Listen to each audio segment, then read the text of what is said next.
ադրբեջանցիների բնակեցման թեման առաջ եկավ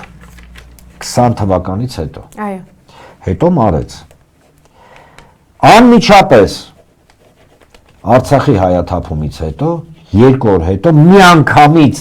հուշկու սենց միջազգային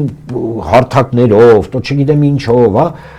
թեման բարձրացրեց ադրբեջանցիների բնակեցնելու հարցը։ Այսինքն հետևություն են կանում, որ մինչև հայրը ապրում էին Արցախում, բնակեցման հարց կանգնած չէր, արցախցիներին կոտորելով, ցեղասպանելով, չգիտեմ, կռիվ տալով, արցախցիները դուրս եկան Արցախից ժամանակավոր միջալով, ասեմ ես այն ինչի համար, միանգամից ադրբեջանցիների բնակեցնելու թեման առաջ եկավ։ Հետևաբար անում են գեզրակացությունը, որ արցախցիների բնակվելու իրավունքը ուղիղ կապ ունի Հայաստանի Հանրապետությունում ադրբեջանցիների չբնակեցնելու հետ։ Հակառակ process է, ձեզ ինչ ասում է իշխանությունը խափում է, հակառակ process է, որքան շատ դու նվազագույնը վերադարձի հարցի մասին խոսես, այդքան շատ դու չեղարկում ես ադրբեջանցիների վերադարձի հարցը, Հայաստան չենք հասկանում,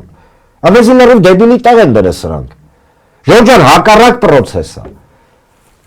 Եվ այո, ցինիկ է հնչում, թող ինձ բոլորը ներեն, բայց դա այդպես է։ Այո, արցախցիների վերադարձի հարցը, չեմ ասում Արցախը գրավել, չեմ ասում, ինքը բանակցային գործընթաց է, ինքը,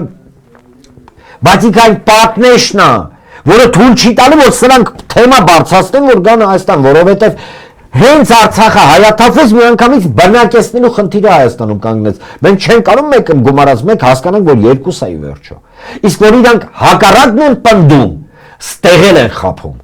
որովհետև զարգացումները եւ քաղաքագիտական տրամաբանությունը լրիվ ուրիշ է։ Ժորժ ջան, սրանք ինչքան ասեն մածունը սև է,